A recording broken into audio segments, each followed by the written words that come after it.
Hello everybody, it's Avalon again. I know I just uploaded a video, but I'm headed to the post office to send out some samples of a kilo that I had just recently purchased from Indonesia for $60. I didn't have a good experience with it, neither did Bernie. So I'm going to send it to two people and see what they think of it before I give a review.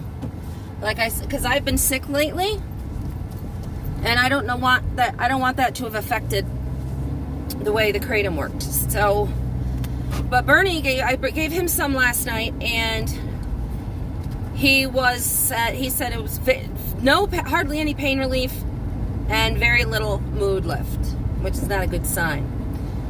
So I figure if I get two other people's opinions who are experienced with kratom, then I can, I have a good idea of its quality.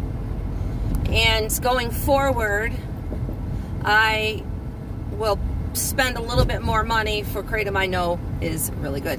The vendor that I used, the farmer in Indonesia, I had ordered from before, like a year and a half ago maybe, and it was excellent. But things sometimes can change, and I could almost tell by the consistency of it when I first came, because it was very powdery. There was not a lot of lumps and bumps in it like I like. Like I know there wasn't a lot of moisture in it. It was kind of dry, and that was a telling sign. But like I said, we will see. So, I wanted to talk about the the question: is it okay for opiate addicts to have pain medication? And there's a lot of people who do not think that an addict should. Now, there are a lot of alcoholics who can't take NyQuil because it will trigger them, and it will trigger the allergy in them, and it will make them drink. Bernie can take NyQuil when he's sick. It doesn't trigger him,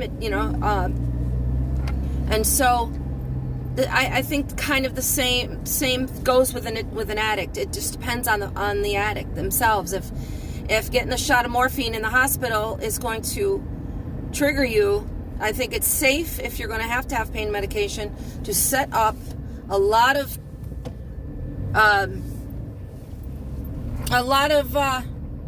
fail safes, and be safe and have people there, maybe your sponsor, maybe, whoever that's helping you in your recovery.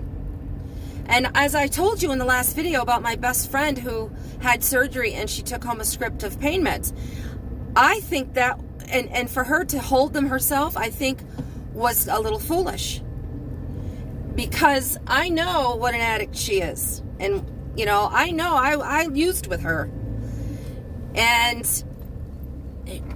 that to me was that was not exercising good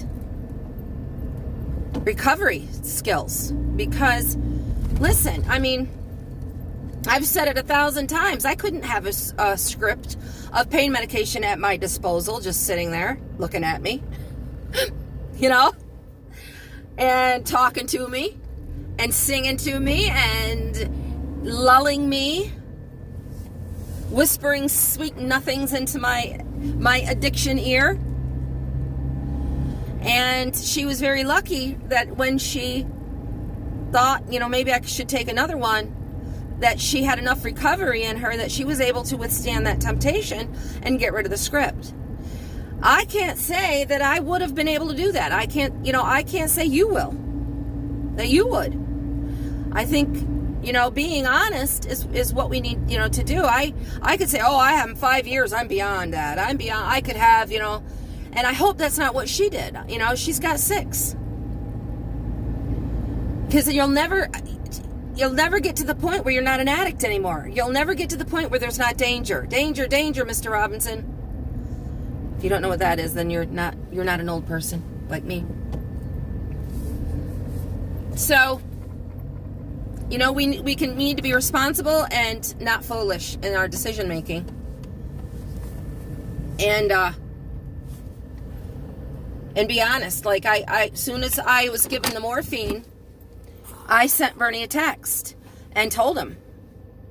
And, you know, I'm willing to talk about it. I want to talk about it. Because, when he talked to our friend at the meeting yesterday, and she was like, oh, no. And, I can understand her fear for me. But I was honest, and I will continue to be honest, and I will continue to talk about it, because my recovery means a lot to me. And trying to put on some superwoman outfit and thinking that I just can do anything I want now is foolish. And so, anyway, I'm at the post office, and I will let you go. And brightest blessings and Goddess bless. If I can turn this off.